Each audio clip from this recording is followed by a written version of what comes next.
Hello, and today I'm going to teach you the basics of how a computer works. And a computer is a really simple machine.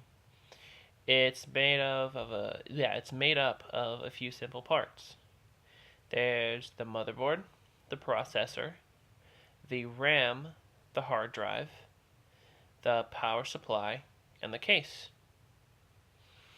And I'm actually going to show you the inside of a desktop that I've stripped down that will actually show you what a motherboard and an already mounted processor, but a motherboard looks like. Let me grab this desktop right here. And this is what's called a toolless case. This is the case, this is where all the hardware is. There are two latches, one right here and one down at the bottom that you can't really see. But if I take both of them and pull them towards the front of the case, it just comes off like that. And let me adjust this a little bit. That is the inside of a desktop. And what you see right here, all this, let me move this wire.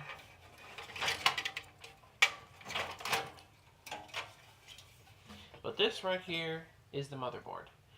I like to think of it as the circulatory system of the computer. That is where every single device in the computer is connected to. And the motherboard is probably the most important part of the computer because without it, none of the devices could communicate with each other. Now, if you look right here, this is a fan, but under this fan is the processor. Now, the processor is like the brain of the computer.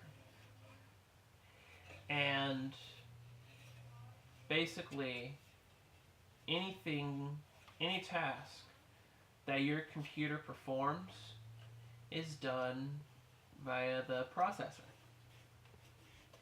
Now, moving back to the motherboard, there are a bunch of slots in the motherboard. They're kind of hard to see.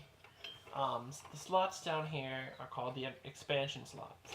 Down towards the bottom of here I have a little audio card in there, but that's another example of how you can expand the capabilities of your computer. You can add video cards, you can add audio cards, lots of different interfaces.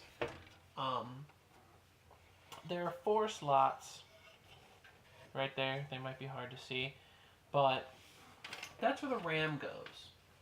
And the RAM is like the short-term memory of the computer.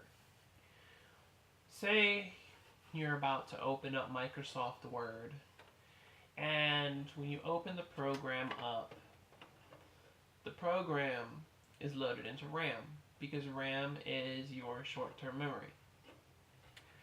And if you were to open a document, which would be stored on your hard drive, which I'll get to in a second, it would be loaded into memory because, of course, memory is it would be loaded into RAM because RAM is, of course, your short-term memory. Now, long-term memory, it's called your hard drive. Your hard drive is where everything, all your information is stored. Your operating system, all of your files, everything.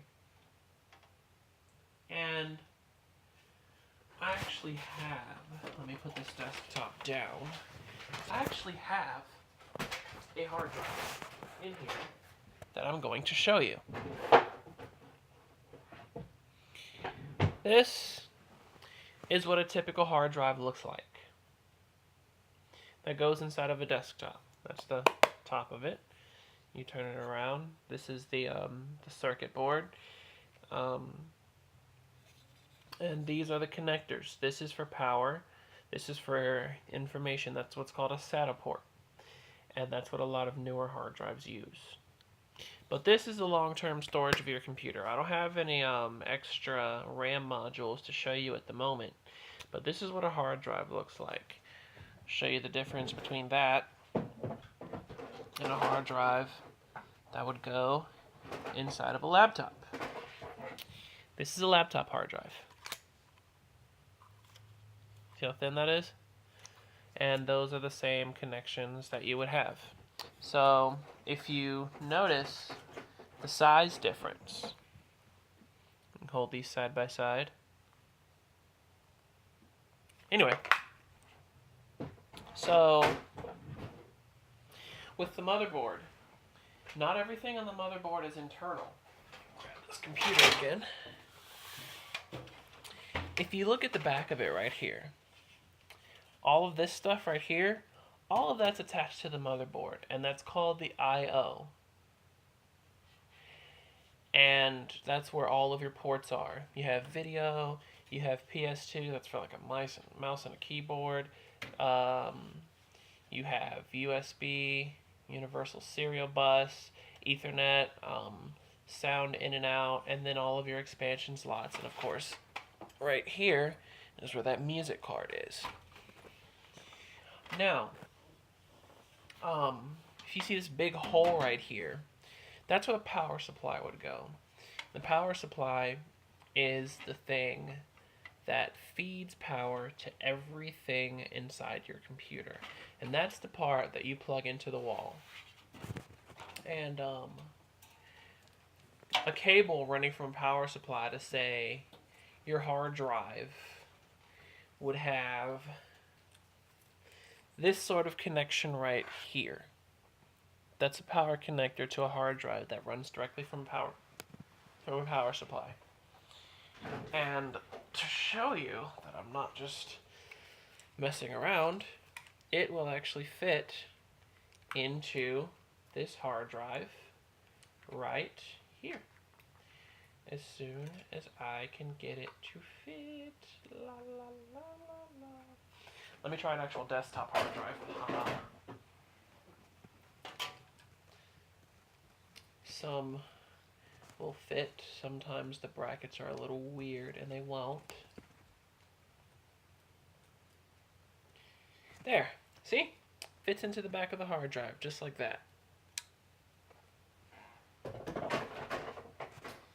And I may actually have a SATA cable in my massive drawer of cables. Let's see. I'm horrible at editing video because I can't really see. So this probably looks really, really bad that I'm looking for a cable that I should already have in the middle of a shoot.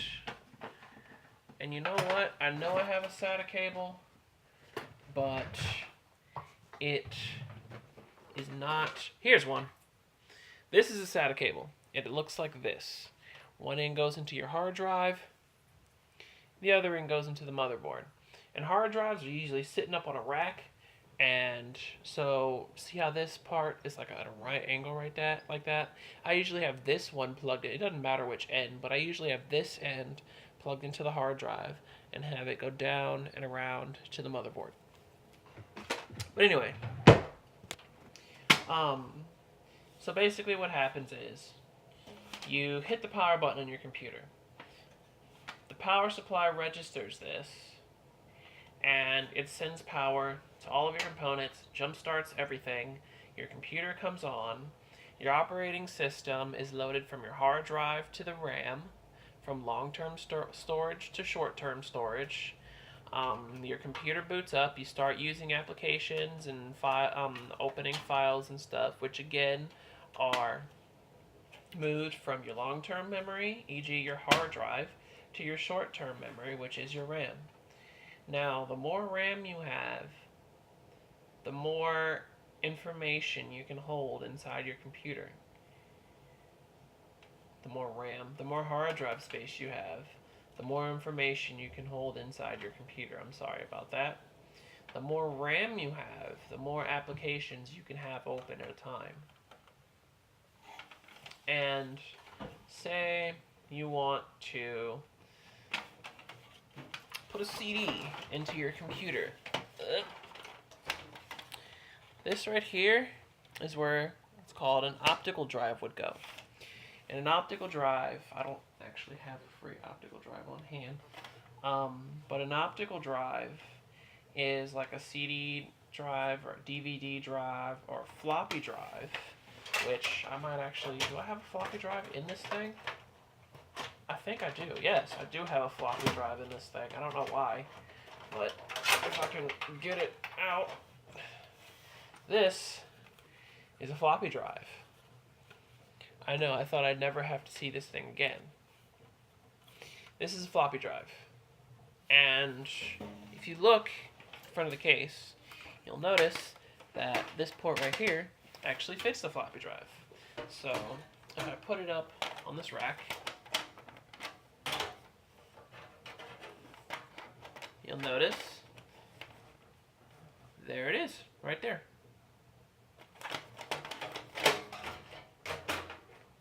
That's an example of an optical drive. Now your computer, if you get into a more powerful system, you can have more fans, you can have a liquid cooling system, which basically works like a car radiator. Some big computers have dual power supplies. You can add like multiple video cards and link them together, and you can have like quad monitor support. You can do a lot to computers, but I'm gonna go ahead and close this thing up as I make my closing remarks. There's supposed to be a cable down here. Here it is. This right there. Ah, fan bracket fell off. Anyway, this is just a really old computer that I just took a bunch of parts out of. But anyway, I hope you benefited from this. Comment, give me some suggestions. Let me know what I can improve on besides my video editing skills. And me almost knocking my MacBook off of my bed. But, hope you enjoyed.